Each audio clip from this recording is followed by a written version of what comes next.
제가 미국 민주당이 국민들에게 권하고 있는 총기들을 모두 구매해 보았습니다. 자, 오늘은 이 총기들을 3가지 상황에 맞춰서 분석을 해드릴 텐데요. 첫째로 홈 디펜스, 둘째로 폭동이나 전쟁 상황, 셋째로 지구 멸망 후의 생존 상황에 이 총기들이 적합한지 한번 알아보도록 하겠습니다. 오늘도 출발해 보겠습니다. 예! 안녕하십니까. 미국의 흥미로운 이야기들을 만나게 말아드리는 이컷이 미코기다의 제임스입니다. 자, 아시다시피 미국 정계에도 좌와 우, 보수와 진보가 있습니다. 민주당은 진보적 자유주의를, 공화당은 미국적 가치와 사회적 보수주의를 숭앙하죠. 특히 미국의 보수주의자들은 헌법에 명시된 자기 방어권과 무기 소유권을 언론이나 종교적 자유 권리와 마찬가지로 본질적으로 미국 시민에게 주어진 권리라고 믿고 있습니다. 하지만 미국 민주당은 총기 폭력은 어떠한 상황에서도 정당화될 수 없으며 정부의 제재를 통해 이를 낮출 수 있다고 믿고 있습니다. 사실 저는 둘 다 일리 있는 이야기라고 생각이 되는데요. 현 미국 상황에서 단순히 총기를 시민에게서 빼앗아도 문제이지만 그렇다고 제재가 없어서도 안 되겠죠. 자, 서론이 너무 길었습니다. 자, 본론으로 넘어가기 전에 오늘도 숙제를 드리는데요. 여러분도 이 영상을 보시고 이 해당 총기들에 대한 본인들만의 점수를 꼭 내어보시고 댓글에 남겨주시기 바랍니다. 자, 미국 민주당이 국민들에게 구매를 권하는 총기 1위는 바로 이 샷건입니다. 아마 미국에 사시는 분들은 조 바이든 대통령이 말한 buy a shotgun, 샷건을 사세요라는 어록을 잘 알고 계실 겁니다. 조 바이든 대통령이 미국 부통령이었던 2013년 Parents 매거진과의 인터뷰 중에 한 말인데요. 이 인터뷰는 바이든 대통령은 홈 디펜스 무기로서 반자동 소총은 굉장히 부적절하다. 대신 산탄총이 최고다 라고 얘기했습니다. 자, 조 바이든 대통령이 사랑하는 이 샷건의 홈 디펜스 점수부터 한번 보겠습니다. 자, 저의 점수는 A-입니다. 아시다시피 이 샷건은 매우 훌륭한 홈 디펜스 총기입니다. 단거리에서의 명중률은 사실 권총보다 훨씬 나아요. 그 이유는 단일 탄환이 아닌 탄이 산포가 되기 때문인데요. 예를 들자면 9mm의 구슬이 여러 개 들어있는 더블 벅샷 같은 경우 최고의 홈 디펜스 탄환입니다. 왜냐하면 탄을 쐈을 때 9개의 9mm 구가 이렇게 산포되면서 퍼져서 타겟을 맞추기 때문이죠. 하지만 대부분 이 샷건은 총신이 이렇게 좀 깁니다. 그렇기 때문에 작은 실내 공간에서 운용하는 데에 좀 문제가 있어요. 심지어 이렇게 택티컬 스타일로 업그레이드 됐지만 아직도 깁니다. 마스버그 샷웨이브 같은 소형 샷건들도 있습니다. 하지만 미국 총기법상 샷건의 범주에 이 총기들은 들지 않기 때문에 제외하도록 하겠습니다. 그냥 총기예요. 두 번째로 폭동이나 전쟁 상황에서 샷건의 점수는 B+입니다. 샷건은 권총에 비해서 사정거리도 길고 근거리 원거리 전투에서 굉장히 효율적이기 때문에 사실상 굉장히 좋은 총기입니다. 하지만 가장 큰 문제는 장탄수입니다. 반자동이나 펌프 액션 샷건의 대부분이 이렇게 튜브식, 이 밑에 있는 것이 튜브입니다. 이런 탄창을 사용합니다. 그렇기 때문에 장탄수에 한계가 있는 것이죠. 이 튜브를 계속 늘려야 한다는 얘기인데 그렇게 늘리다 보면 너무 길어지기 때문이죠. 그래서 가장 많이 들어가는 샷건의 탄수가 10발입니다. 군용 샷건들이 그 정도예요. 그렇기 때문에 그 이상 들어가기가 힘들다는 것이죠. 또한 이 탄의 크기가 크기 때문에 많은 양의 탄을 휴대하는 것도 불가능합니다. 거기다가 원거리 유효 사정거리가 130m 정도입니다. 가장 멀리 나간다고 하는 슬러그 탄의 최대 사거리가 180이고 180m까지 가면은 이미 탄은 힘을 많이 잃은 상태죠. 130m 정도가 가장 유효 사정거리다, 이렇게들 얘기를 하고 있습니다. 그래서 원거리 전투에도 이 샷건은 적지 않게 애를 먹을 가능성이 있죠. 자, 지구 멸망 생존 상황에서의 샷건의 점수는 A-입니다. 샷건은 탄환 종류가 다양하며 많은 다양한 동물의 사냥이 가능합니다. 또한 현대식 무연 화약을 구할 수 없다면 비교적 제작이 쉬운 흑색 화약을 사용할 수 있고 재사용이 가능한 황동탄피의 사용까지 가능하기 때문에 생존 무기로서는 매우 좋은 편이죠. 하지만 방금 말씀드린 대로 원거리 사냥에는 제약이 있습니다. 자, 다음은 민주당이 권하진 않지만 반자동 소총이 불법인 주들에서 가장 훌륭한 대안으로 삼고 있는 바로 이 레버 액션 소총입니다. 현재 미국의 50개 주들 중에 10개의 주가 반자동 소총을 불법으로 규정하고 있죠. 이에 비해 레버 액션을 민주당이 밀고 있는 수동 조작형 총기들 중에 하나이며 오랜 기간 동안 미국인들의 사랑을 받아온 클래식 총기이기 때문에 민주당도 이 총기를 함부로 제재할 수는 없었죠. 사실 이 레버 액션은 서부 개척 시대 때는 AR-15과 필적할 만큼 총기 범죄에 많이 사용되었습니다. 하지만 현대에 들어와서 편리하고 저렴한 반자동 소총에게 밀려가지고 본인의 그 악명을 빼앗긴 총기이기도 하죠. 사실 이 레버 액션의 연사력은 꽤 괜찮은 편입니다. 선수급이라면 레버 액션 선수급이라면 사실 사격 속도는 반자동 소총과 비슷하다고 보시면 돼요. 연사 방법은 의외로 쉬운데요. 제가 잠깐 보여드리겠습니다. 그러려고 이 택티커 장갑을 꼈는데요. 이 연사를 할 때 손이 굉장히 아픕니다. 왜냐면 이걸 계속 밀어야 되기 때문에 손이 아프기 때문에 여기에 가죽으로 뭘 대던지 레버에 아니면 이렇게 뭐가 덧대 있는 택티컬 장갑을 끼는 게 굉장히 좋죠. 자, 방법을 가르쳐 드릴게요. 첫째로 견착이 굉장히 중요합니다. 그래서 왼손을 써서 이 어깨에 강하게 견착을 완벽하게 시켜준 상태에서 레버와 이 방아쇠를 빠르게 조작하면 되는 겁니다. 자, 제가 시범을 한번 보여드리겠습니다.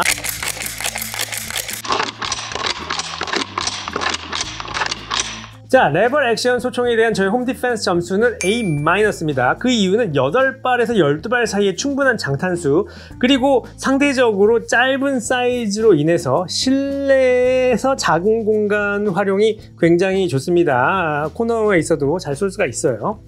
자, 그리고 상대적으로 무게도 다른 소총에 비해서 좀 가벼운 편입니다. 아무래도 작다 보니까. 다만 매그넘급 이상의 권총탄을 사용하기 때문에 실내에서 사용 시 2차 피해 가능성이 있죠. 또한 재장전 시 특유의 소리가 납니다. 이 소리로 인해서 침입자가 도망간다면 좋겠습니다만 역으로 나의 위치가 적에게 알려질 수도 있겠죠. 그래서 A가 아닌 A-입니다. 자, 두 번째로 폭동이나 전쟁 상황에서의 저의 점수는 B-입니다. AR과 탄창을 공유하는 헨리 레버 액션 슈프림이라면 괜찮겠지만 역시 12발의 장탄수는 다수를 상대하기에는 좀 충분하지 않습니다. 그리고 특유의 레버 액션 동작, 이 레버 액션이 상하로 공간이 좀 필요해요. 자, 이만큼의 공간이 필요합니다. 이것으로 인해서 일부 전술 사격 자세가 불가능해질 수도 있습니다. 또한 이 레버에 대한 훈련이 제대로 되어 있지 않으면 송탄 불량이 생길 수도 있는데요. 이 레버를 끝까지 당겨주지 않고 잠그게 되면 탄은 약실에 들어가지 않습니다. 그러니까 문제가 생기는 것이죠. 자, 또 하나의 문제는 이 장탄이 쉽지가 않습니다. 자, 보시는 바와 같이 탄을 쥐고 하나씩 넣어야 합니다. 하나씩 넣어야 해요. 자, 전시에는 사실 이게 쉽지가 않습니다. 자, 여기서 팁입니다. 그나마 빠르게 레버 액션을 삽탄하는 방법은 이 로딩 포트 앞쪽에 왼손가락을 댑니다. 자, 여기 로딩 포트 앞이죠. 왼손가락을 댔죠. 그리고 힘을 준 상태에서 왼손가락을 이 탄을 이렇게 넣으면 아무래도 이 왼손가락이 가이딩이 돼서 조금 더 쉽게 빠르게 넣을 수 있습니다. 탄을. 자, 다음으로 지구 멸망 생존 상황인 경우에 레버 액션 점수는 A-입니다. 일단 레버 액션은 흑색 화약 시절에 개발된 총기이기 때문에 무연 화약이 없는 상황에서도 흑색 화약을 쓰면 됩니다. 굉장히 유용하죠. 그리고 대부분 튜브형 탄창을 쓰기 때문에 뾰족한 현대식 탄환을 장착을 하면 탄걸림이 생깁니다. 즉 쓸 수가 없다는 얘기죠. 그래서 끝이 둥근 이런 탄환을 써야 합니다. 사실 이런 둥근 탄환의 제조는 현대식 탄환보다, 뾰족한 탄환보다 상당히 만들기가 쉬워요. 그래서 유사시에는 현대식 탄환보다 탄 수급이 훨씬 더 용이하죠. 그리고 스코프 없이도 여기에 아이언 사이트들이 이미 장착이 되어 있기 때문에 어느 정도의 원거리 사냥이 가능합니다. 그리고 작고 가벼워서 사냥 시나 장거리 이동 시에 휴대성도 매우 좋죠. 다음은 민주당이 제재에 관심이 별로 없는 볼트 액션 라이플입니다. 일단 단발형 구식 총기 메커니즘을 가지고 있는 그런 총기이기 때문에 민주당이 별로 이렇게 신경을 쓰고 있지 않는 것 같아요. 그리고 보통 이게 민간인들이 사냥에 많이 사용합니다. 그렇기 때문에 이 사냥용 총기다, 수렵용 총기다 이런 이미지가 상당히 강하죠. 그렇기 때문에 민주당의 제재 리스트에서 항상 빠지고 레이더에서도 빠지는 것이죠. 하지만 말씀드린 대로 전장에서 볼트 액션 소총은 보병에겐 공포의 대상입니다. 아주 위험한 총기이죠. 사실 잘 훈련된 한 명의 저격수는 많은 수의 보병의 이동을 저지시킬 수 있을 정도로 위력을 지니고 있습니다. 저격수의 위력 무섭죠. 후덜덜입니다. 자, 하지만 저의 볼트 액션의 홈 디펜스 점수는 D입니다. 대부분의 상황이 근거리이며 공간이 작은 실내에서 침입자들을 상대해야 되는데 이 볼트 액션 소총은 큰 한방이 있긴 하지만 매우 깁니다. 그래서 작은 거리에서 운용하기가 힘들어요. 그리고 연사가 좀 느립니다. 이걸 볼트를 제꼈다가 다시 볼트를 닫고 쏴야 되니까요.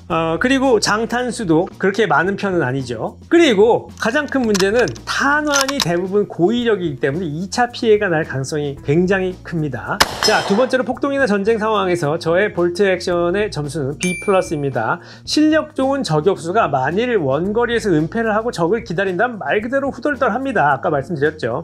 하지만 이 모든 것이 저격수의 총기 숙련도와 훈련도가 높을 경우에만 적용된다는 단점이 있죠. 자, 마지막으로 지구 멸망 후 생존 상황에서의 볼트 액션은 A+입니다. 이것은 내용이 좀 길고 마침 해당 영상이 채널에 있으니까 이 영상을 꼭 나중에 보시기 바랍니다. 링크 걸어드릴게요. 자, 마지막으로 민주당이 건드리지 못하는 무기는 바로 이 권총인데요. 사실 미국 내 53%의 총기 난사 사건에 사용되는 무기가 바로 이 권총입니다. 사실상 민주당의 제재 1순위가 되어야 하는 무기가 바로 이 권총입니다. 하지만 민주당은 현실적으로 권총을 제재할 수가 없습니다. 그 이유는 아까 말씀드린 대로 미국인의 기본 무장인 권총을 제재하면 정부가 개인의 방어권을 제재한다는 비판을 절대로 피할 수 없기 때문이죠. 또한 민주당을 추종하는 유권자들도 총기를 보유하고 있는 경우가 매우 많기 때문에 무조건 모든 총기를 국민으로부터 거두어들여야 한다 라고 말할 수는 없는 것이죠. 자, 권총에 대한 저의 홈 디펜스 점수는 A입니다. 이 글락 같은 현대식 반자동 권총들은 레버 액션의 장탄수인 12발을 훨씬 넘어선 장탄이 가능합니다. 보통 15발에서 17발까지 장탄이 되죠. 또한 2차 피해를 줄일 수 있는 할로우 포인트 같은 탄환 사용이 가능하다는 장점도 있습니다. 그리고 총기의 사이즈가 작다 보니까 작은 실내 공간에서도 총기의 운용이 매우 쉽죠. 하지만 현대식 반자동 권총은 탄 걸림과 같은 오작동이 발생할 수 있습니다. 그런 변수가 있기 때문에 A+는 아니고 A입니다. 자, 두 번째로 폭동이나 전쟁 상황에서의 저의 이 권총의 점수는 B+입니다. 권총은 근거리 전투나 호신용에서는 좀 강력한 힘을 발휘하겠죠. 하지만 반자동 소총이나 자동 소총에 비해서는 일단 화력이 떨어집니다. 물론 탄이 작죠. 권총은. 그리고 기관 단총에 비해서 이 연사력이 떨어집니다. 또한 앞에서 소개해드린 여러 총기들보다 원거리 명중률이 현저히 떨어집니다. 아시다시피 권총은 대부분 유효 사거리가 50m 이내입니다. 사실상 30m가 넘어가면 명중률은 매우 떨어진다고 보시면 됩니다. 자, 지구 멸망 생존 시나리오 상황에서의 저의 권총에 대한 점수는 B입니다. 일단 권총탄은 릴로딩, 즉 재장전이 쉽기 때문에 멸망 초기에는 탄의 수급이 굉장히 원활하리라고 봅니다. 또한 그 리볼버 같은 경우는 흑색 탄환의 사용도 가능하죠. 굉장히 큰 장점입니다. 하지만 역시 권총은 최고의 호신용 무기이지 사냥용으로 쓰는 것에는 한계가 있기 때문에 B로 책정하게 되었습니다. 자, 최종적으로 민주당이 권하는 그리고 허락한 총기들에 대한 저의 점수들입니다. 쭉 보세요. 이렇게 한눈에 쫙 보실 수 있도록 차트를 정리했습니다. 자, 한 민주당 정치인이 방송에 출연해서 국민들에게 총기는 필요 없다! 이렇게 설파한 적이 있었습니다. 하지만 이 정치인에게 한 패널이 이런 질문을 하죠. 당신들 같은 유명 정치인들은 무장한 바디가드나 경찰이 항상 지켜주겠지만 우리와 같은 일반 시민들이 위험한 상황에 빠지면 과연 누가 지켜줄 수 있나? 물론 그 정치인은 갑자기 꿀먹은 벙어리 처리가 되었습니다. 자, 오늘 여기까지입니다. 세 가지 상황에 대한 여러분들만의 점수 많이 기대하겠습니다. 오늘도 즐거우셨다면 구독, 좋아요, 알림 설정 꼭 잊지 마시고 다음 영상에서 또 뵙겠습니다. 감사합니다. 꾸벅!